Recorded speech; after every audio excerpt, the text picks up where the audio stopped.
Thank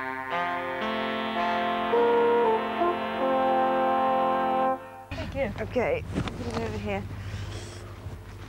There we are. Hello, and welcome to the second week of Well Served, our special cookery fortnight.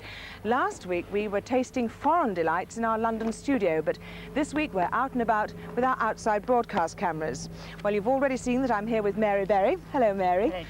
And actually we're in Buckinghamshire at a picnic site which is owned by the local authority, and it's one of many that's springing up in many parts of the countryside, giving a rather continental look to everything.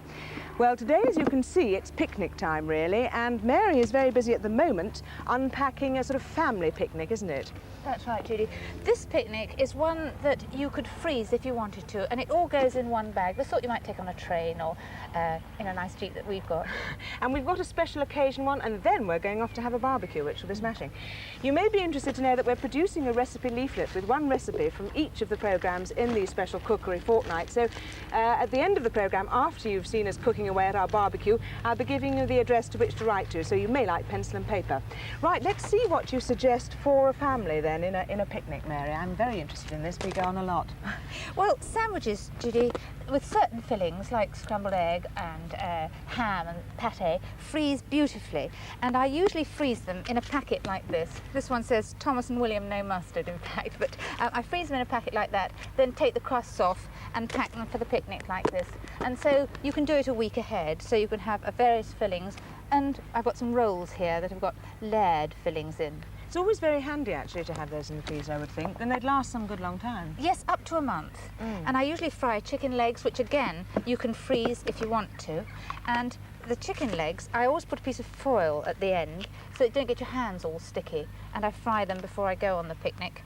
And then I always think it's a good idea to take fresh fruit in season.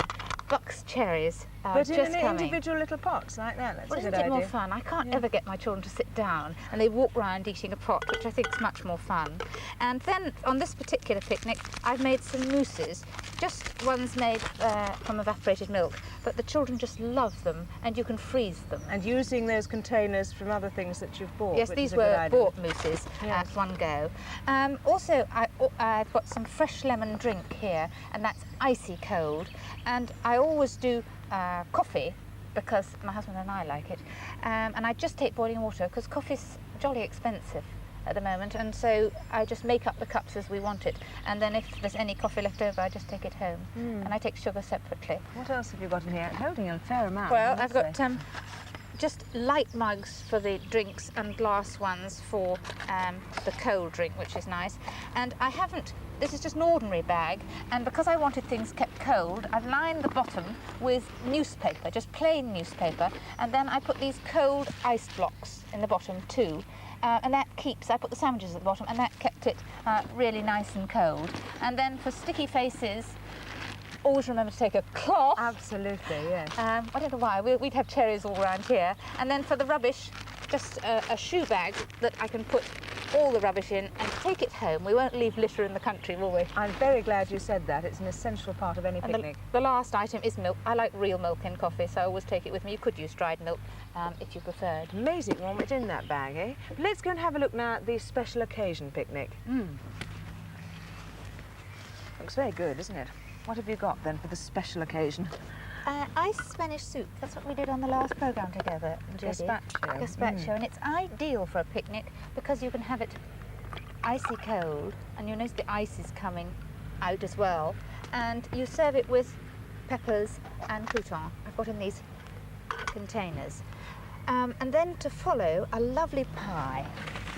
Gosh, that looks good. Let's not drop it. Can you just move that? Yeah. It's a homemade chicken. That looks delicious. Shall I cut into it? By Jove, that's a healthy portion. Who's going to have that? What did it get the? Can you see the egg? Oh, that was lucky, wasn't it? Now that is included in the recipe leaflet, isn't it? All the details of how to do that and what's in it. Chicken and ham, yes. And then after you've had that, you have a bit of salad, and I always put the dressing in a glass container, then you just shake it. And a screw top jar. Everything I label, because if other members of the family are picking it up, they're not quite sure what it is. And then strawberries after that, real strawberries, again about fruit in season. and they're just becoming a bit more reasonable now. And you've got wine, which is super, of course, and you've bought glasses. Now, that's something I do if I take wine, I must say. Well, I think when you go to the luxury of having wine, it's nice to have it out of a glass. Well, you needn't think any of this is going to be wasted. It's been promised to the crew for all a long, long time.